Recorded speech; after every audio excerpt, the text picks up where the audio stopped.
lava and shit everywhere. I'm not down with it. There's a star in this? Most excellent. Yes. Now you're in the catacombs, and there's just a black pit. Swimming. A dark, east in the reflective cavern. pit that leads you to the dark side. You know, this one, this quest, would you call it a quest? It's a star. Yeah. It's like super memorable, but it's like not a very big part of the game at all. Yeah. Yeah, this is where you go into like the... Well, they're playing the cave music, man. This is level 2 theme song. I thought you said level 2 was the... No, desert. I'm sorry. In Mario 3, World 2, not Level 2, is the desert stage. In this, the one I was referring to was like the original Mario Bros. First game. The second level of that game is you go into the cave, and that's where the warp pipes are. They're playing that song Yeah, that's the... on yeah. like a really chill marimba or something. Marimba. Not a marimba, I mean, like definitely more like a vibraphone. But when it picks up right here. Oh yeah, okay. Yep. Yeah. Yeah. No, no. I I'm bet not saying all like this the level. beans that this is a marimba. All the beans. No, this music is memorable. Don't follow me. But what's memorable, and I feel like it doesn't necessarily have to be, is the monster in the thing down here. The monster is memorable, but doesn't have to be. Yeah, like I Well- say, like it's like a distinct part of this whole game, but you only encounter it this one time. Well, doesn't that make it special? Yeah. Like in Super Mario World, there's one level that has the torpedo guy in See? it. This- And so for the longest time, I'd beat that game, Super Mario World, and at the ending credits, they show you all the enemies in the game and list their names. And there was always one that I was like, who is that? What level are they on? Did they take that level out and leave this in? Like, what is happening? And it took me literal years to find out where to go to get to the secret level that has that enemy that one time, and it makes it special. So wait, that thing is totally like something that they implemented further in future Mario games. This is the only... Really? Yeah, dude, like Mario 3D Land. Like, you totally get to ride on one of those things that's got, like, fins. Whoa. I forgot its See, name. I You didn't do in play Mario 3D Land. Odyssey as well. See, I haven't played much of Odyssey. Oh, dang, man. Mario Odyssey is definitely, like, the modern update of this type of Right. gameplay. Because it goes You Mario collect, 64, Sunshine, Galaxy 2, and then Odyssey. yeah, but so even Galaxy is, like, kind of like a weird hybrid, not Galaxy quite... is weird. Like, it's in between a more, like, episodic level-based Mario, like 3D Land and Super Mario World and Mario 3 and whatnot. You know what I mean? Yeah, yeah. It's like a mix between that and Mario 64. We're gonna play so many dang Mario games, by the way, on this channel in general. Like, all the Mario games. Nice. But not Super Smash Bros. What? No, dude, I'm totally... Isn't there a weird thing with the community of Smash Bros? Smash Bros? Where they'll be like, we don't watch this stuff because it's amateur people playing? Is that it? Maybe. I don't know. I'd probably be pretty bored watching No, someone worse no. than me play. There's like, aren't there like hate groups involved? Oh, I don't know. That sucks. I won't let any hate group take anything from me. I just won't allow it. Ooh. It's not right, you know what I mean? No! Excuse me.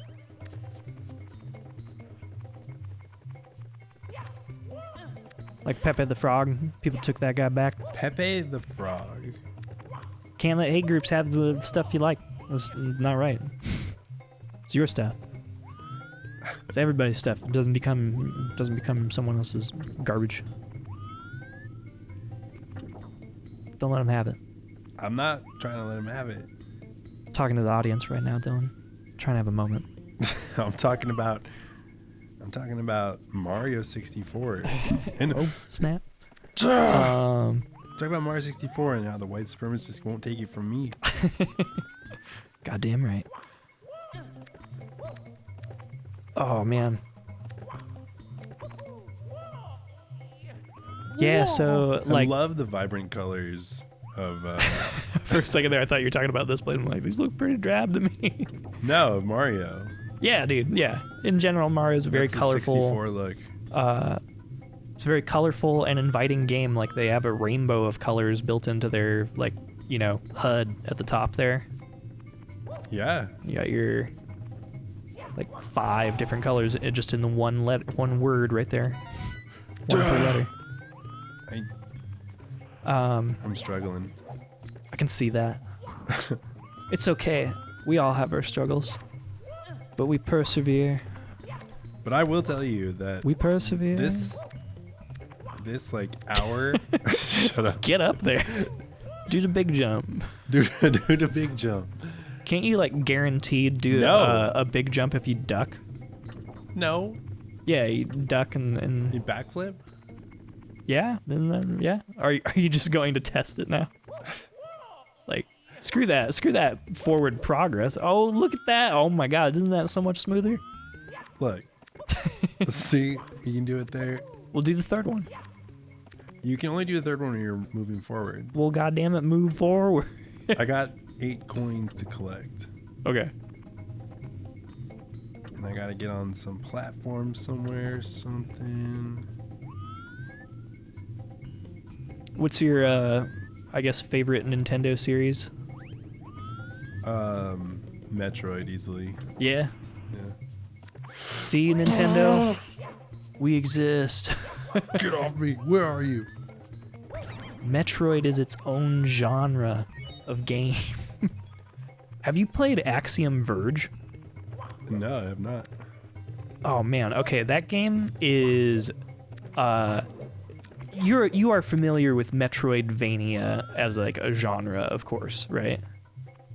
What is it? Metroidvania? Vania? Yeah, it's like because Castlevania Symphony of the Night was so similar in game design, even though the dude who made it was imitating like things that he liked from Link to the Past, in terms of like having an open world that could be explored and stuff.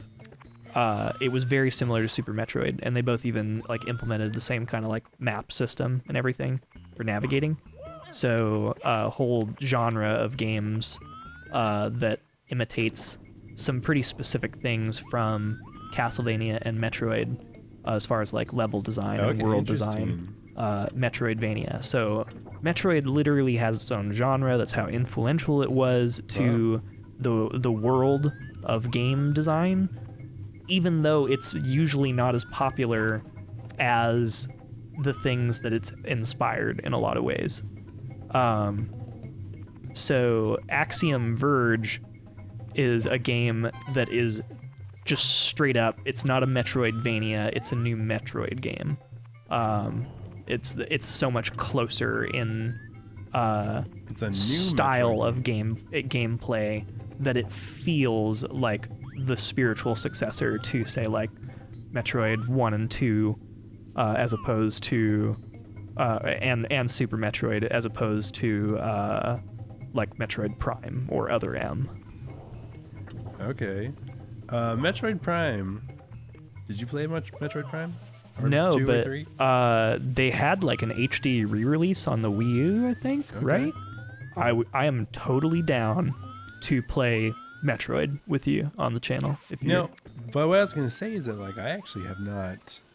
Like I had Metroid Prime, I didn't play it much though. I mean, I played like the original Metroids. You know what I mean? Like Metroid 2, yeah. Return of Samus, and Metroid 2, Samus Returns. Did you get your hands on the not another Metroid 2 remake, like indie developed game that Nintendo did like a takedown of? I don't think so. I did the they did a 3DS remake.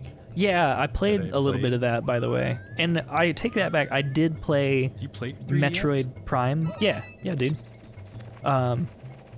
One day the power was out, and I was like, man, I really need a battery-powered console, and went with the 3DS. And I'm sad that they discontinued it recently. I understand that it really doesn't feel relevant now that the Switch is out. I mean, I personally, I love my 3DS. Me too. You know? It's a different type of vibe. It's a from totally different having type a of Switch vibe. on handheld mode for sure. And the 3D effect, I think, is pretty cool. Yeah, That's a have it feat off of most an the time. engineering, dude. That's amazing. It's pretty amazing. Yeah, you have it at the off time. most of the time. I mean, yeah, I think most people do. I'm pretty yeah. sure, because it's like I can't see properly now, or Yeah. this hurts my face. But they had to calibrate those 2 cameras that detect where your face is and where your eyes are to make it look 3D appropriately, regardless of like where you're looking at the screen. So if you like shift your field of view, you'll notice that it like blurs and then takes a second to adapt. So they needed those cameras like perfectly calibrated within like microns of error. You know what I mean? Well, microns was their margin of error, not like centimeter. if that blows you away, I mean, the fact that the new 3DS, right, the latest model, actually has moving cameras that track your. That's what I'm talking about. You see it right next to you, right there, with the cat sticker on it. Little cute cat sticker. That's mine, man. That's it. That's one of those. Wow, beautiful. Snap, right? Anyways, Or it's just the one camera, isn't it, on the front? No, there's 2. 2 front-facing cameras. If not 2 front-facing, 2 back-facing, to like stabilize. You know, track what its position is. All right. When I was a kid. Let me double check it. I just handed over. When I was a kid, talk this about penguin. Yeah, see 2 cameras on the back right here. Okay. That's the 3DS model. Yeah, and then there's the one on the front that tracks your face. Just the one. Yeah. That's Yeah. When I was a kid, I always dropped this guy off the ledge. Thought it was funny. That is one of the greatest things about Mario, is that he's not always a psychopath, but when you can choose to be a psychopath, it's hilarious. Okay. No, I mean, this. Doesn't the mother like witness you do it and go like, "Oh my God, my child! I don't think How so. could you do that to my child?" I really don't. That would be way too dark of Nintendo. The child. But there is another penguin baby, and it's the wrong one, and it's by the mother. And if you're like, hey, here's your penguin baby. Yeah, it's the like, one that's like right next to her. She's like, "That's not my kid." So, whose kid is that penguin kid? Doesn't matter. She's not taking care of him. Like, find your own damn mother. Right? What is that? I want to find that one's mother. No, that penguin is forever alone. It's an orphan, like Batman. Except it's the penguin. You know, I gotta say, I actually really want to play some 3DS games for this channel, but depressingly so. The thing. There's your baby. Yeah. The thing that pretty crazy. People used to capture this stuff with game capture software was just like made by like one dude, and that dude stopped making them, and now all the ones that are left, if people are even selling them, are like super expensive. Oh. It's probably not made, to do video output. Like my Switch Lite. No, it's not. No, they're not. Slidin Away. What? Oh. There's like a star at the bottom of this slide. I'm still confused. Like, I tried talking you out of getting the Switch Lite and getting the Switch, and you were adamant about picking the Switch Lite, and have even at some points expressed regret, like, "Oh man, I would really like to see this on a bigger screen." Well, so I distracted you with words. Oh man, you're out of lives? Oh snap. Yeah. Yep. You're dead, dude. But look, there you go, Oh, snap. Mario. He's all better now. It matters not. So I was not a gamer. I mean, I have picked up gaming, on and off throughout my life, right? I wonder if you're going to get shitty comments that are like, "Yeah, we could tell." Oh, no. Dude, there were stretches of years where I was super good at whatever game I was into, and, it definitely has a special place in my heart. I just like dipped out of it, you know. Other stuff took over, and for years I didn't game until just like within the last year. I remembered that I enjoyed games. Yeah. So I started playing more phone games, like unique, like indie ones, you know, silly like RPGs. Yeah. And then I was like, man, I have my old 3DSs from when I used to game a lot, and busted those out and started playing more. I actually got that Metroid 2 remake at that point. And then I played Fallout New Vegas because I love all the Fallout games, and I had bought that years ago when it came out, but I never played it. Yeah, sometimes things are on sale, and you're like, I hope to have time to play that one day. I loved Fallout. I paid full price the day it came out. Oh my god, did you get like the metal lunchbox and stuff? Yeah, for Fallout 3. Yeah. And then I got back into gaming. So then I was using my 3DS slot, and I was like, man, I want like another handheld. Because I was just enjoying my handhelds. I think I started working from home during the Fluffy Kitty. Ooh, don't mention that. YouTube comes after us. We'll have to like, you know, say like during the whole Fluffy Kitty or something like that. And just like edit that in. Go ahead and say Fluffy Kitty. All right, well, at any rate, in March. Say Fluffy Kitty. Fluffy Kitty. All right, now it'll come full circle. Yeah. What happened was, in March I started working from home. And so I had my laptop in front of me, and I'm working from home. And then, you know, I can take breaks and bust out my 3DS. Yeah. I wanted something like that. So when the Switch had the Switch Lite come out as the handheld model only, I was like, that actually appeals to me. Absolutely, and yeah. I don't use my TV very much. Yeah. You know, I don't really care for like big screens to, you know, have... You know when you have your as ambient noise, you have your TV on? I don't really care for that. It distracts me too much. You know, I see. I'd rather put music on, and you know, then I can be productive. Yeah. But with my little handheld, I can bust that out, and it's just as distracting. I just am like, but it's a small screen, so I'm like, yeah, and that's basically the rationale, and I just don't argue with it. I was not expecting for you to take it there, but I mean, I get it because like I mostly use my Switch in bed these days, and I don't have a TV in my room to not have screens in my room to help me go to sleep. But then I have my Nintendo Switch in there in case I can't fall asleep. And I was just like, all right, well, might as well do one thing that I can do at any level of brain function short of unconsciousness. Hoo boy. Oh, wow, you're stuck in the ground. That's funny. Yeah. That's a lot of snow. That's some tightly packed snow, dude. Yeah, it's dangerous. Whoa. I'm surprised you aren't sinking in every step. I'm actually wondering, how far can you slide? The physics of this don't even make sense. I'm going to get a really good... But there's certain games that I like to play on handheld, and other games where I'm like, if I'm playing this on either the TV or the projector. You know what I mean? Because they're, I don't know, like a cinematic enough experience where it really affects like your mood and how the game affects you. Oh, for sure. But handheld and like games that have like short-term goals that you could achieve on say you're doing like a grind and you've been working for a couple hours, and then you take like a 5-minute break to like beat a level on a boss in Mega Man or something like that. That's super satisfying to like have a short-term goal and feel the satisfaction of like completing it, especially when it took skill to develop, right? Yeah. Very rewarding. A lot of dopamine. I love that dopamine. I'm all about that dopamine. I can't get enough of it, quite frankly. Man, tempted to check my phone now. Like, give it to me. Give me that dopamine. Did I get likes on something? Gotta get likes on something. Dude, yes. Give it to me. All of it. Validation, please. Or if you're scrolling and nothing's interesting, you can just keep scrolling. Oh my god. There might be something interesting.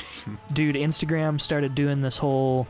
like you kept scrolling and then it stopped showing progressively older stuff and start showing suggested new stuff, And I'm just like, no, this is awful. Like, it really hooks you in to, like, keep you going, you know? That's what it does. Yeah. The algorithm. Your microphone's listening to you. Yep. And they're watching all the behavior, like, in terms of, like, just telemetry on, like, they clicked here, they hovered here for this long. They're, like, only 30% of users even scroll down dude, or I some watched stuff the like Social that. Dilemma. Yeah. You know what? We are in quite a dilemma. Yeah, I believe it. I haven't seen it yet myself, which is weird because I care about the subject. But I kind of did like my own deep dive into YouTube, I don't know, specifically. Man. I watched a half-hour-long documentary. Yeah. No, it's longer than that. I went the wrong way. This is very awkward. All I'm going to say on this subject is I went down a YouTube hole because YouTube is also highly addictive.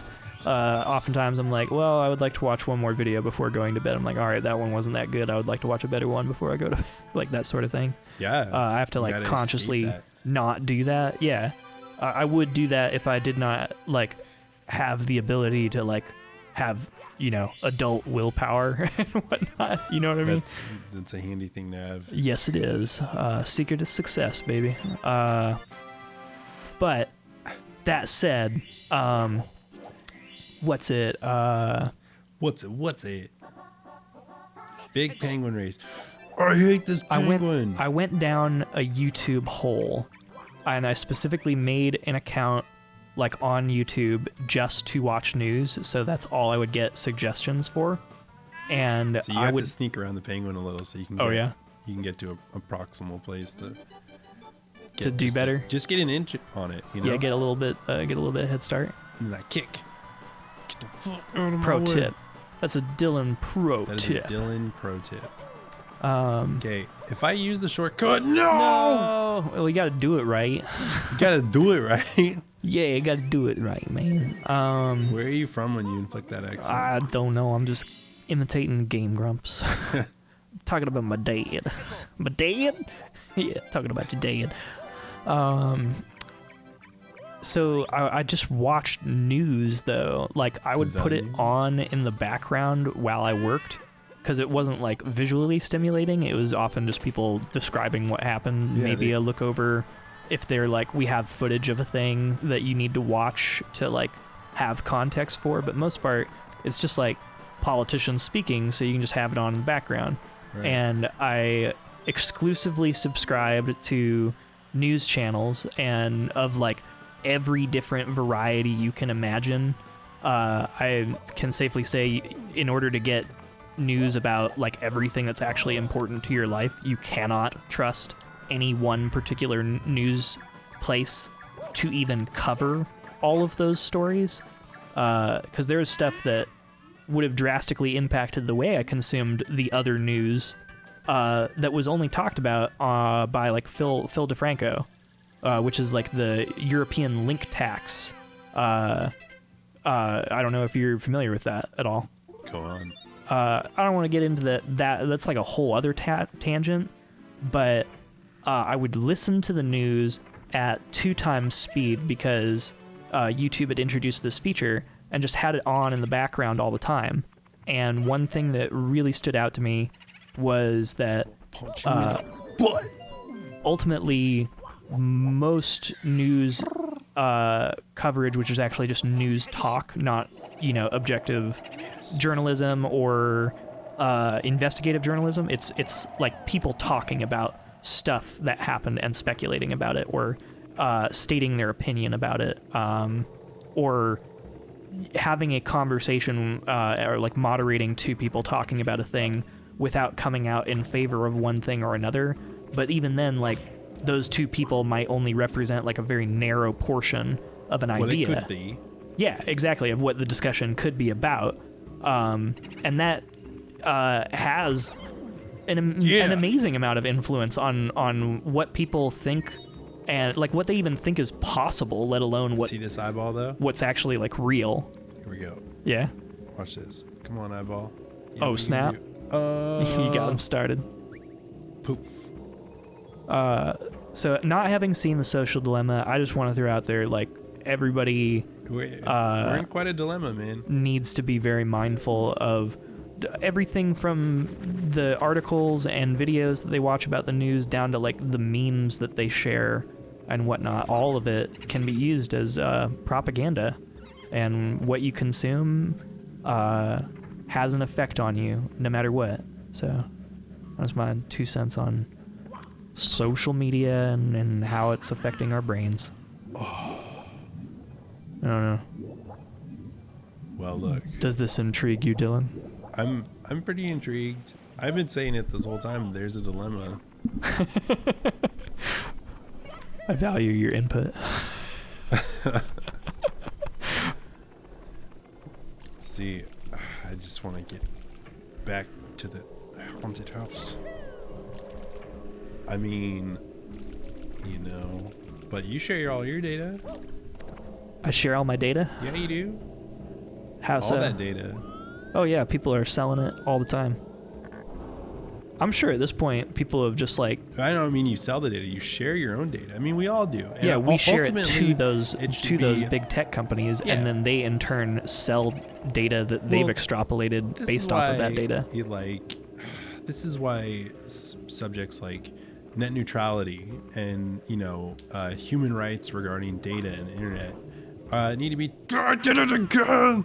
Yeah, we need to be taken seriously, you know? We need a digital bill of rights for sure. We live in a digital world. Everything in your life ultimately has some kind of digital footprint, you know? Absolutely, yeah. So...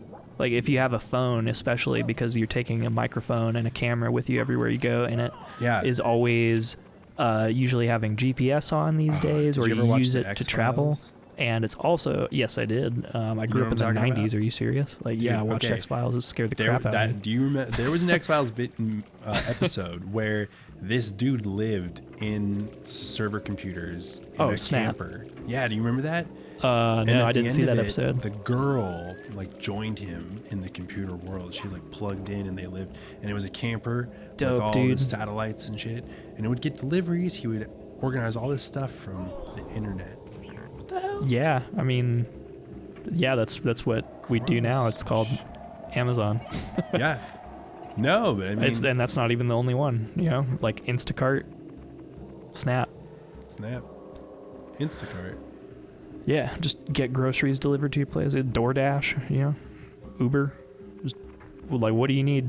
Someone's got it. Order it. Do you use those services?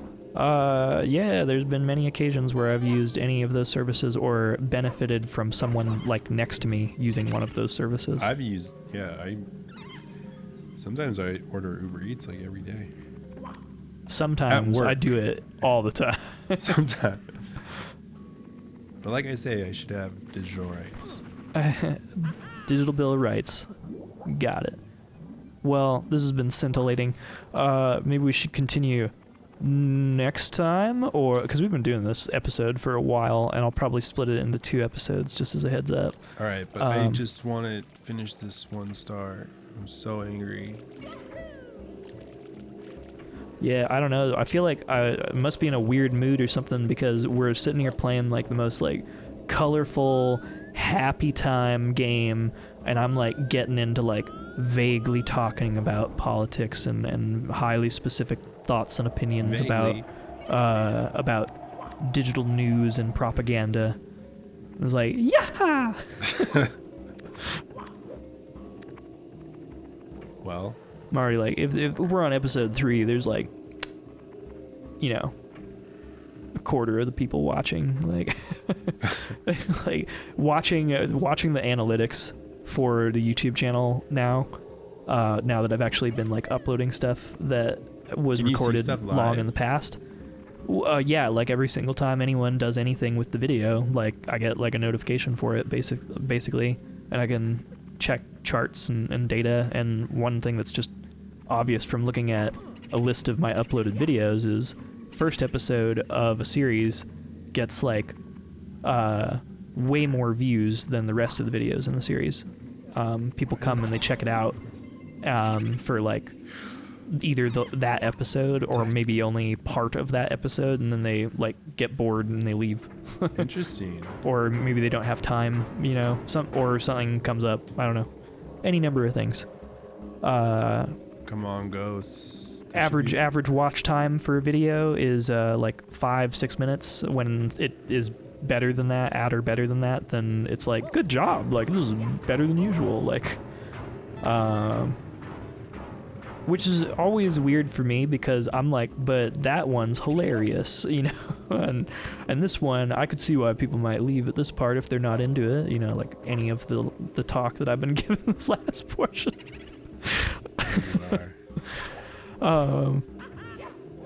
Woo! Oh man, am I bearing my insecurities?